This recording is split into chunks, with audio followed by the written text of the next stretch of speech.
ahli tahqiq niku Pak. Ada juga yang alim ilmu hakikat, tapi ada yang tidak mau untuk mengamalkan. Akhirnya itu tadi jamaah mohon maaf dipajeki. Ngerti yo gurumu gak nyambut gawe. Mbok yo ngono-ono.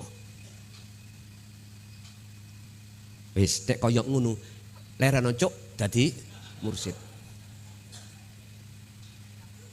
Lho itu sifat yang tidak boleh dibawa loh ya. Apakah ada mursyid yang seperti ini? Muga-muga gak ono. Muga-muga mboten wonten. Bahkan kadang-kadang alih-alih kita mengadakan beat, akhirnya ada nominal, maharnya berapa? Bahasanya kan mahar, mas kawin. Ya Allah, bukaan ning Quran Kanjeng Nabi iku tidak pernah, mohon maaf, minta gantian apa yang Rasulullah sampaikan. Enggak ada. Cukup Allah sendiri.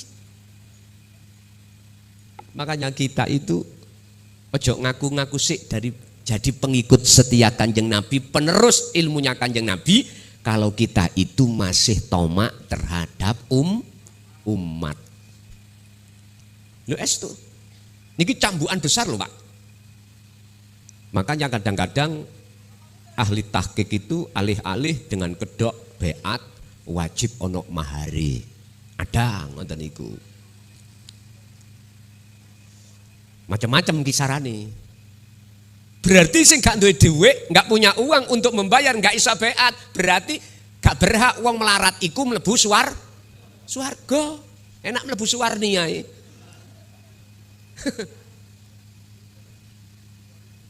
Kalau yang namanya mahar itu wajib, mohon maaf. Berarti bagi kita yang kebuku orang miskin gak bisa ikut. Kalau gak bisa ikut, gak punya tiket. Kalau gak punya tiket ketemu Allah, ya neraka jong. Nah ngoten nggih. Berarti sesuk iku surga dibeki wong sing sugih. Apakah begitu? Nggih ngapunten kula ketularan arek Surabaya. Dadi ngomongi ya sondok ngoten wau. Keplecuk ngapunten nggih. Keplecuk. Bapak Ibu hadirin, apalagi kita sebagai orang yang alim hanya di posisi hukum syar'i tambah nemen. Ngerti tambah nemen? Mulai ngaji ku Pak, dihitung duit iku. Keliru amplope wong bubuan apa gak? Nek keliru mesti diomong. Nek gak cocok suatu saat nggih nyun sewu. Rasane budal. Pancet ae sakmono ae. Ngoten. Lho kula niki nate Pak ngalami nyun sewu. Sangu kula ketukar ambek tukang ngaji qiraah. Di tengah jalan dibel oleh panitia. Hak ini. Estu wis gak tak duduno daerah pundi. Lah, ketika saat di perjalanan saya ditelepon, Gus nyuwun sewu ngapunten ingkang kathah, jenengan rentosi nggih. Ana apa iki kula ngoten. Pun kula sampean rentosi sampean mandek sampean dugi pundi?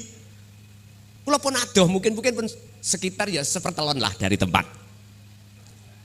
Pun sampean mandek. Kula nggak penasaran toh Pak.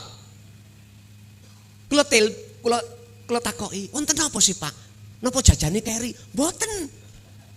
Wis taku sampean leren. Kula mboten bakal leren nek sampean mboten sanjang.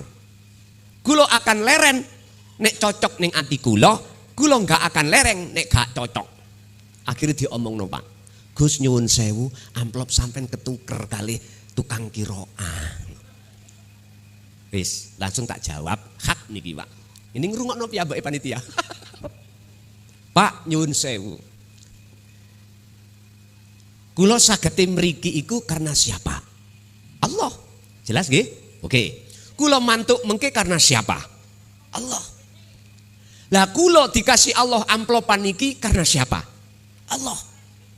Pun oleh karena sebab ini sudah benar semuanya, tolong Pak, iku rezekine sing qiraah Pak.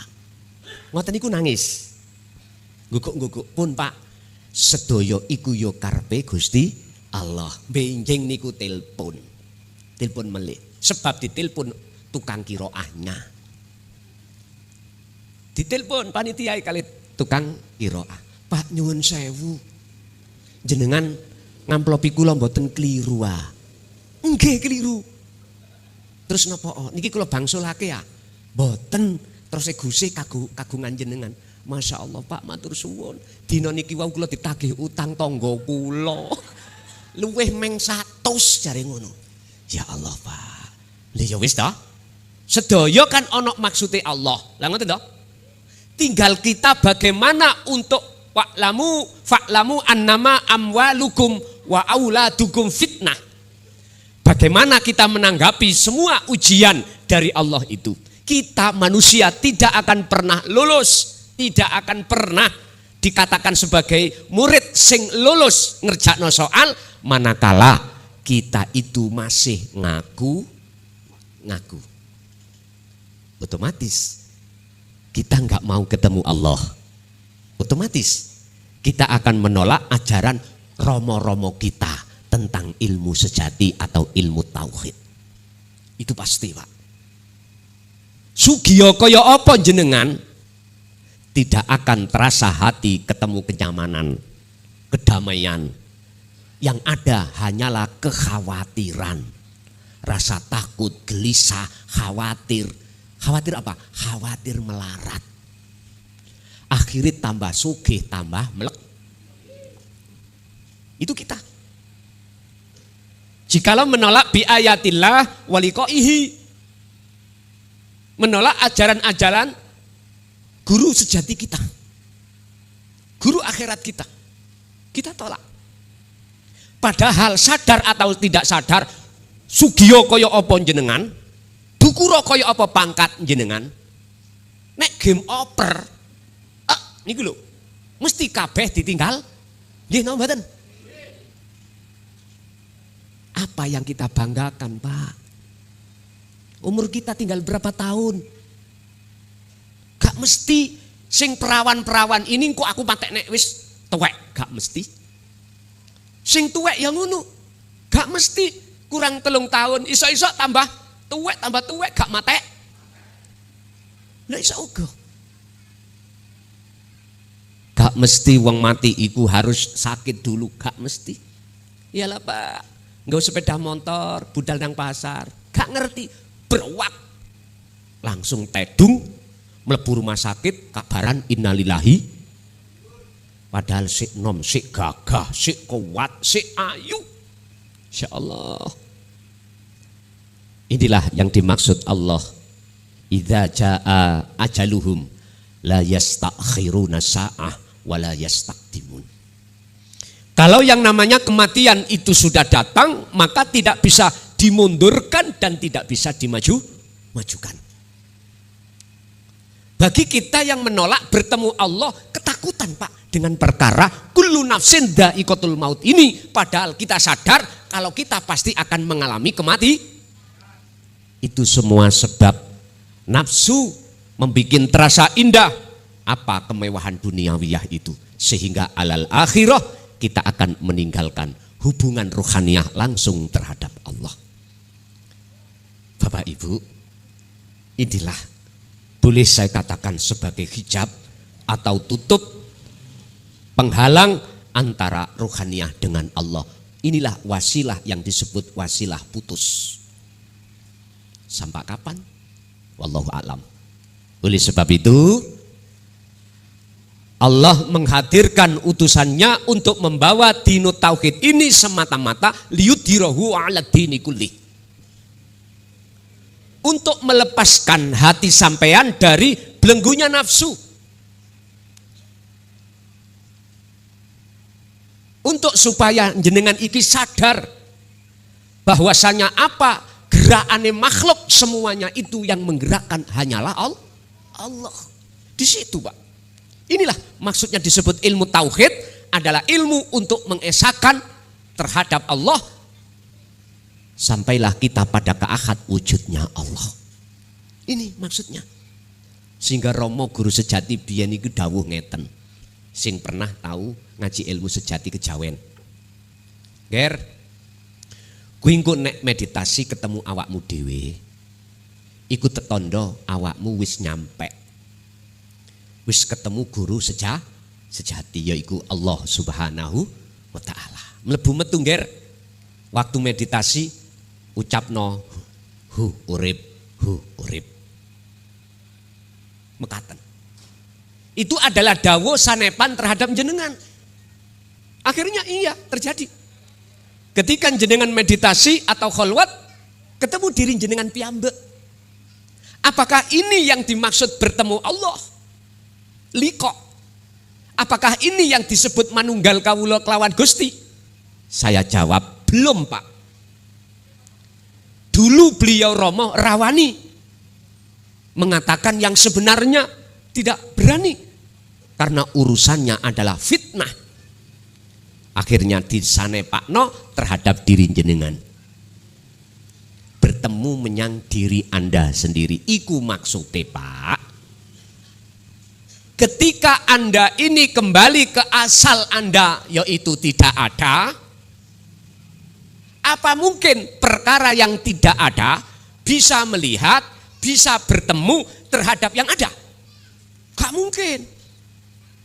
Yang dikatakan makrifat pada Allah, ketemu Allah itu adalah yang melihat yang wujud itu yang wujud sendiri. Setelah kefanaan, keakuan jenengan sebagai makhluk.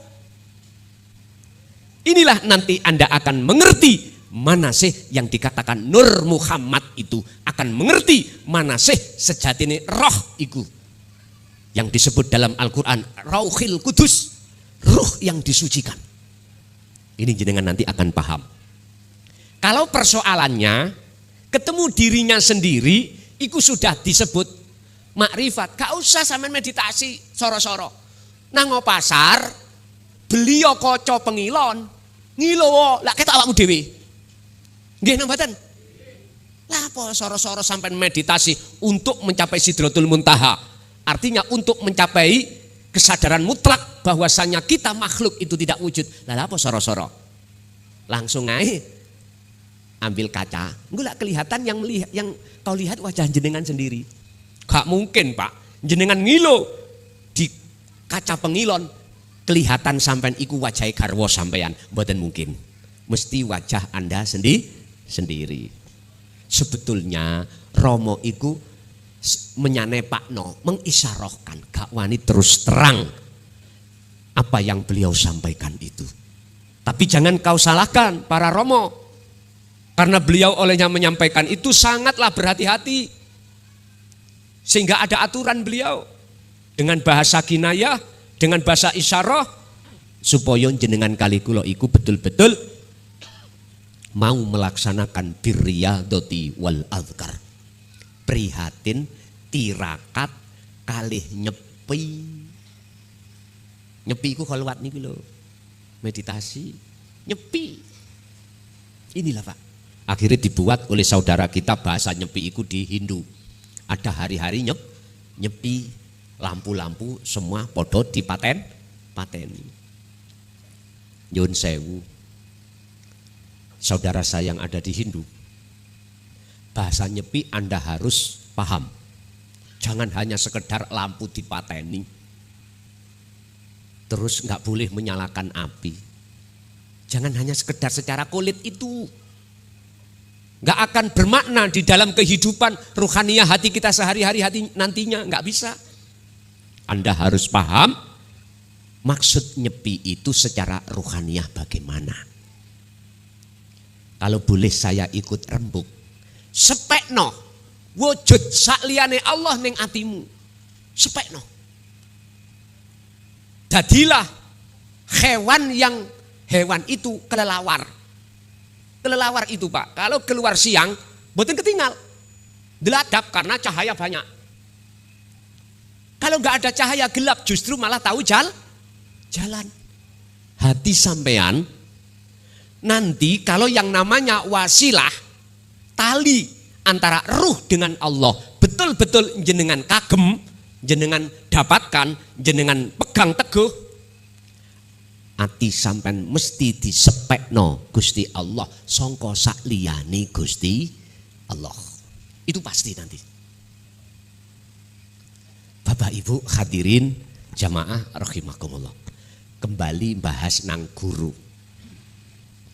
Guru akhirat ini yang sering disebut sebagai mursyid, wajib hatinya itu tidak berhati dunia. Wajib mursyid itu hatinya itu berhati akhirat. Kalau ada mursyid yang hatinya masih condong terhadap alam dunia, preyo nguliyo maneh utawa nukango utawa kerja liya. Lho estu aku ngomong niki karena sayang terhadap jenengan. Iya sayang. Bukan saya bicara ini benci terhadap jenengan, enggak. Itu kalau jenengan menyadari. Kalau jenengan gak sadar, kalau dipikir nyocot ae. Lho nggih. Ampun sampah ati sampean iki salah paham. Nyun sewu. Mengapa orang tua kok selalu menasehati anak? Karena bentuk kasih sayang orang tua sama anak. Mengapa kita sebagai pemimpin dikritik oleh masyarakat? Karena masyarakat itu bentuk sayang.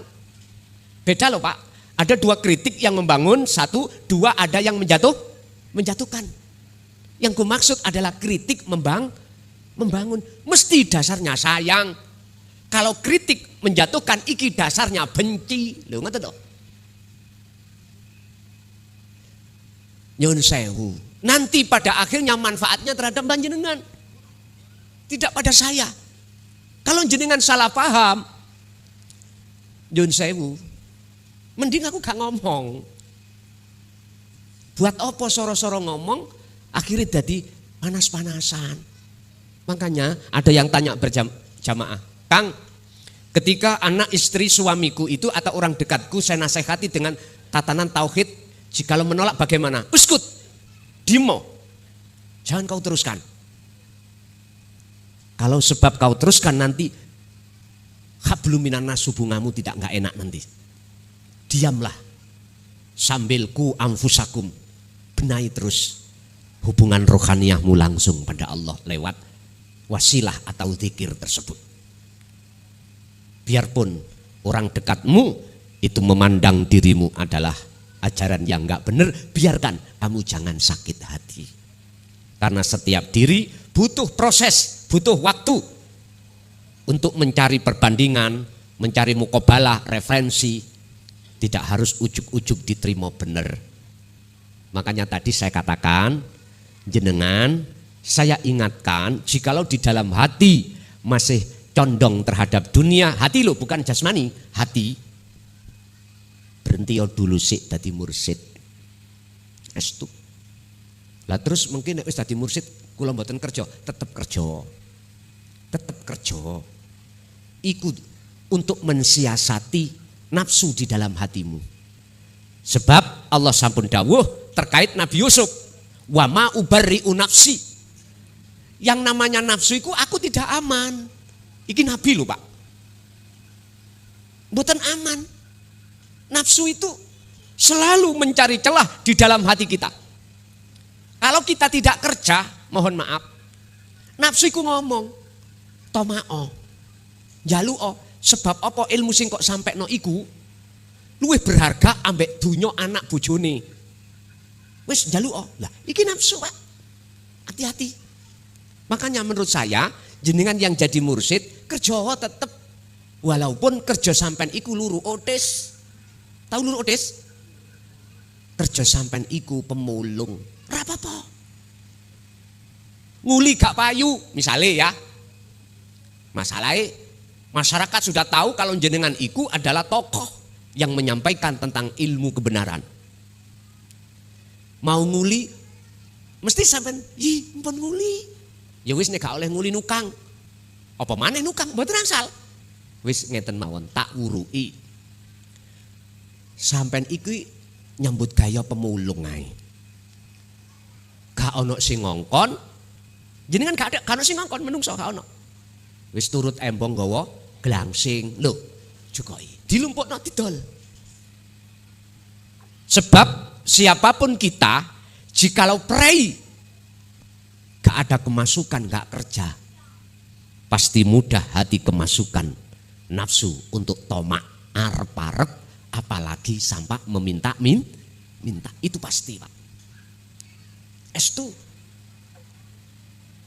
Atau jenengan tidak bisa, misalnya ngelakoni pemulung gak bisa, misalnya, lah wong aku kiai ya, lah kok golek prosoan, lah wes awakmu durung-durung sudah bilang aku kiai, tetep gak akan pernah bisa, Pak, jenengan.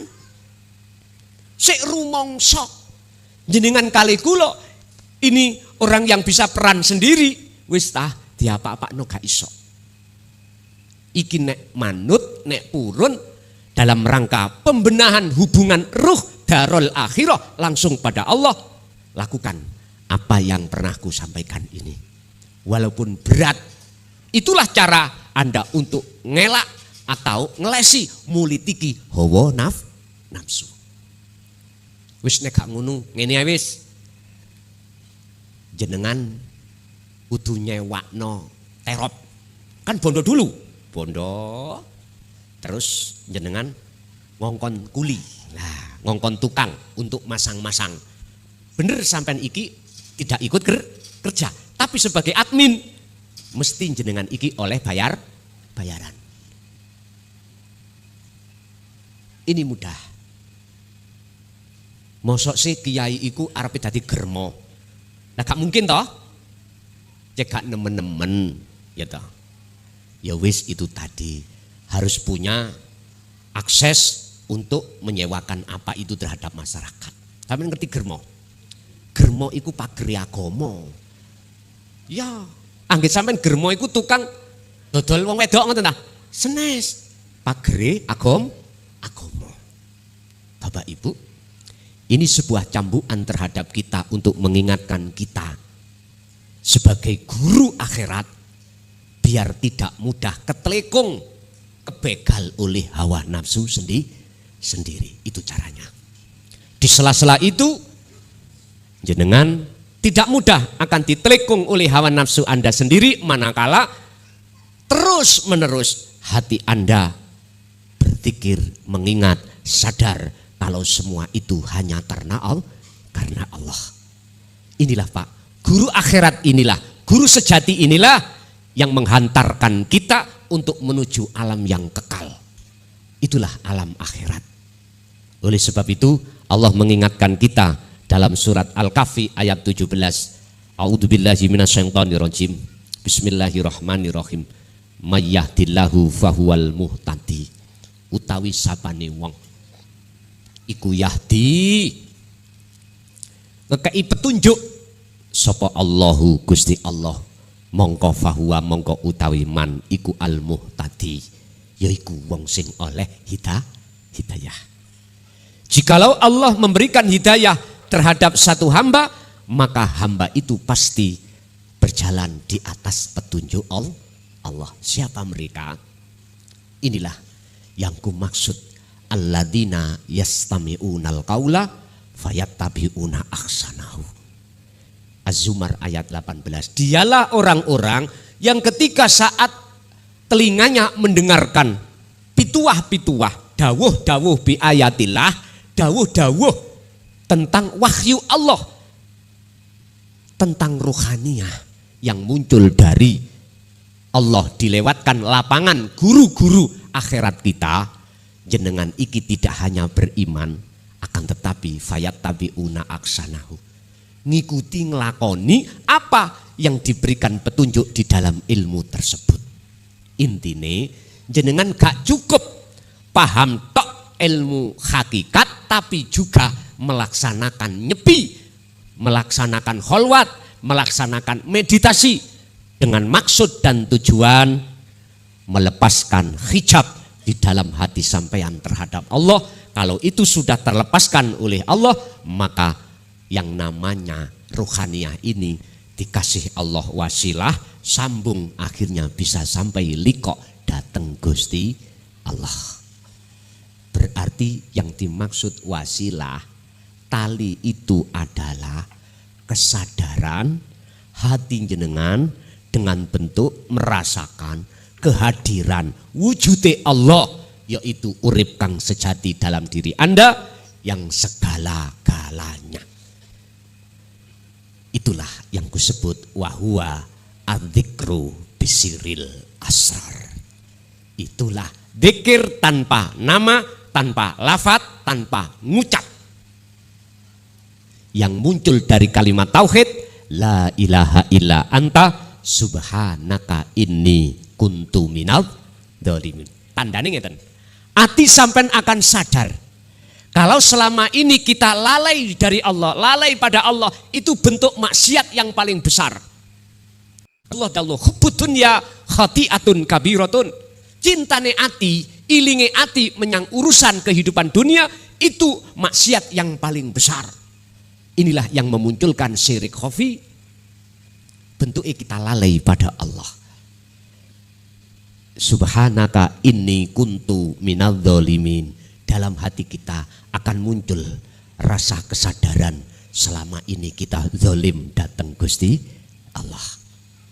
Yang kedua, la ilaha illa anta, anta engkau ya Allah, anta kamu, berarti Allah terasa dekat dalam hati jenengan. Hati jenengan akan merasa selalu dilihat oleh Allah. Inilah makrifat yang paling rendah. Makrifat yang paling rendah adalah hati Anda muncul satu rasa, muncul satu keimanan bahwasanya Allah itu dekat.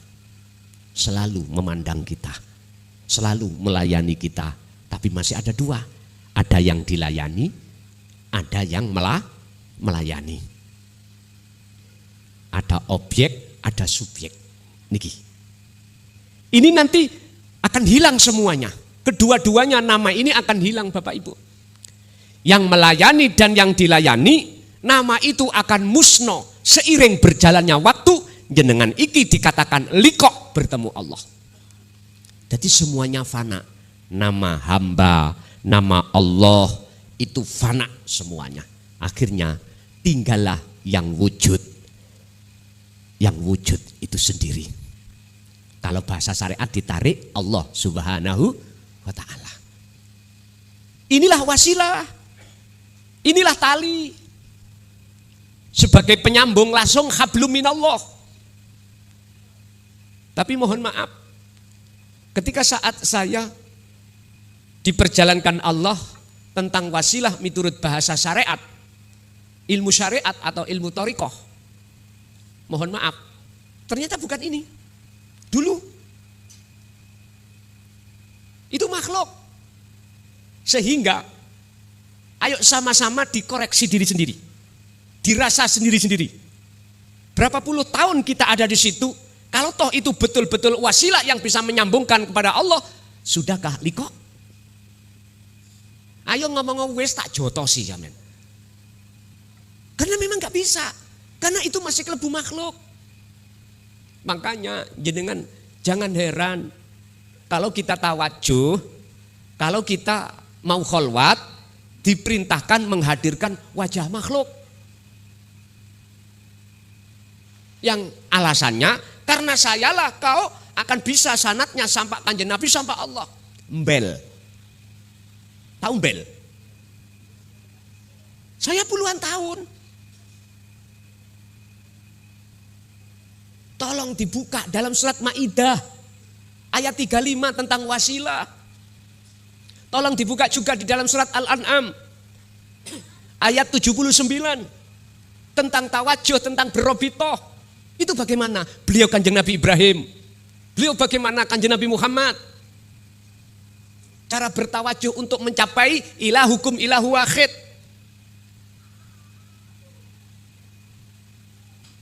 Ini sudah waktunya saya bicara dan mencak-mencak, mohon maaf, terhadap saudara-saudara saya yang ketika bertawajuh, yang ketika berkholwat, itu masih menghadirkan wajah makhluk.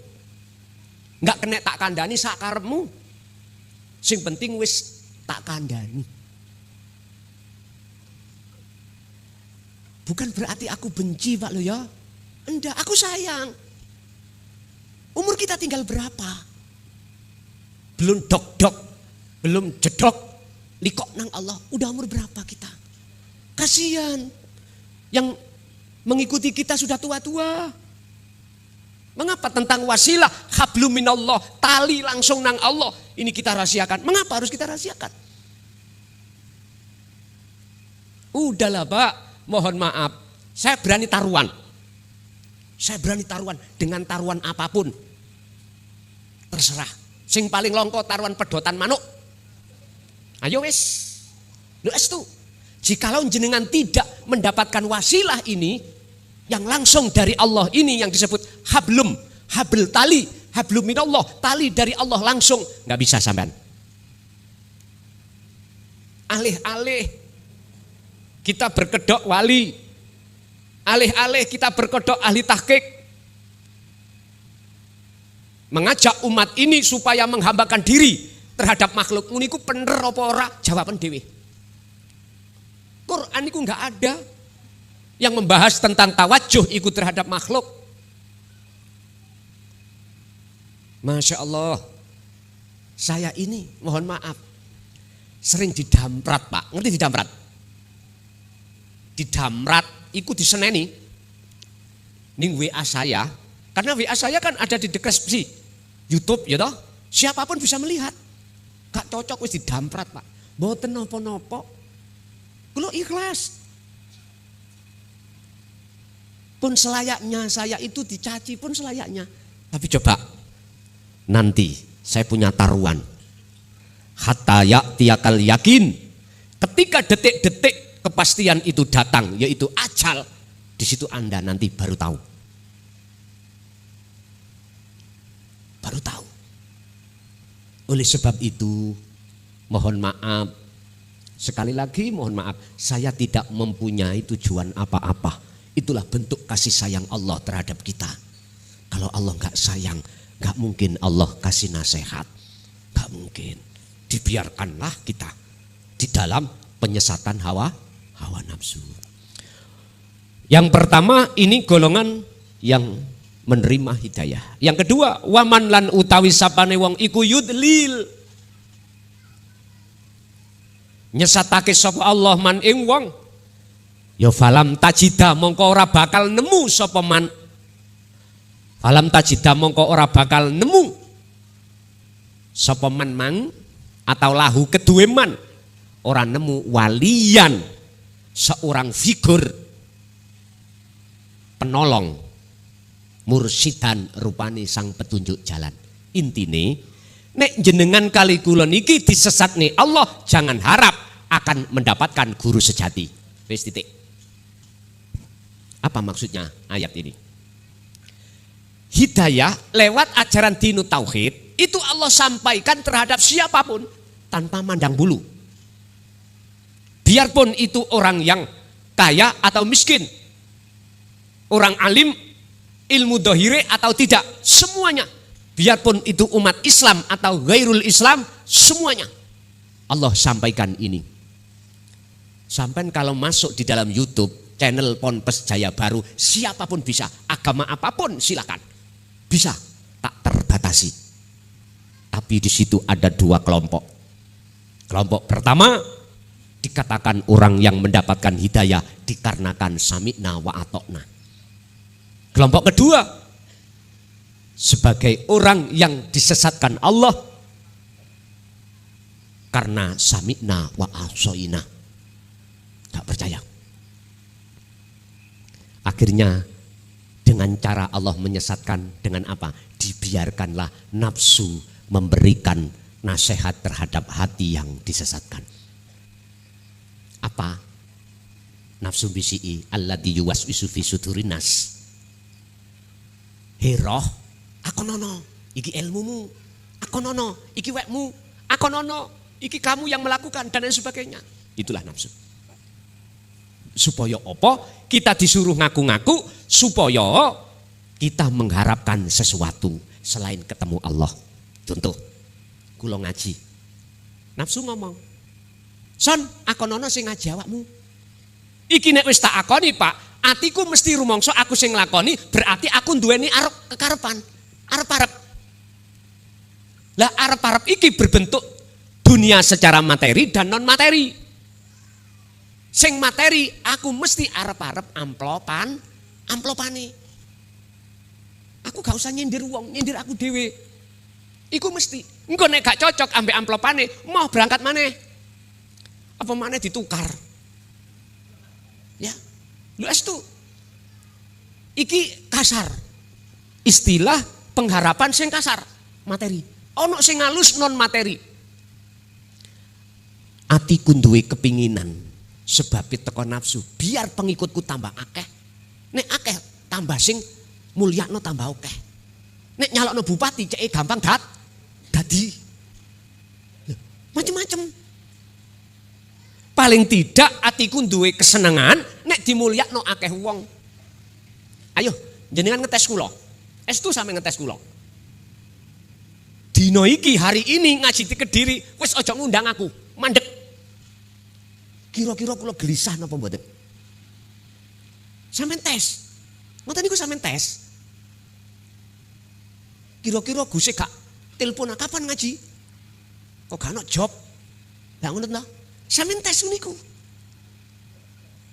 Tambah kesenengan kula.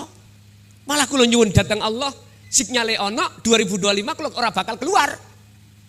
Akhirnya banyak sing nangisi. Gus, banyak umat sing akeh sing butuh. Kok sampean gak gelem metu iku piye? Akhirnya saya minta persetujuan.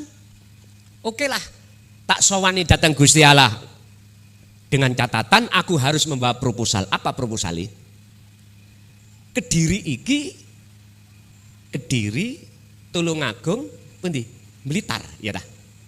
Iku sak daerah napa mboten? Sak daerah mboten? Mboten. Maksud kula, satu kabupaten nek ana dobelan untuk khusus sasi Desember. Dadekno sitok.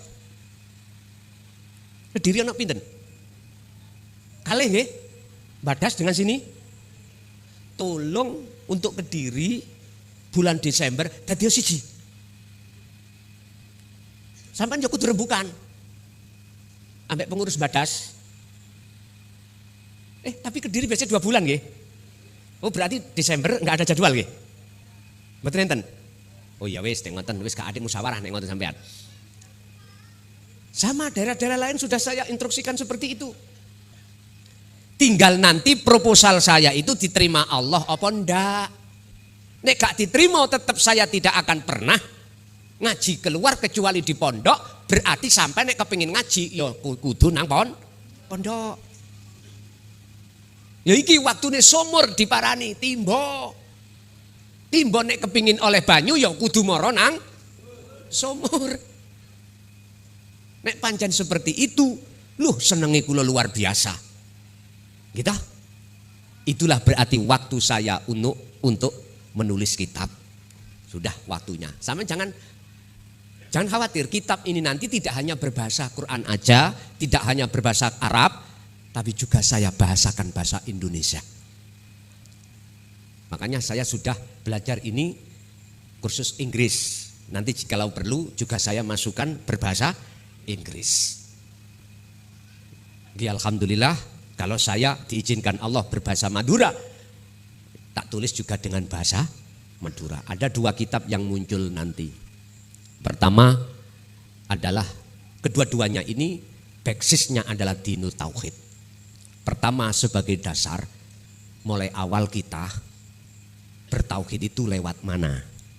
Kitab yang kedua adalah khusus Al-Quranul Qadim.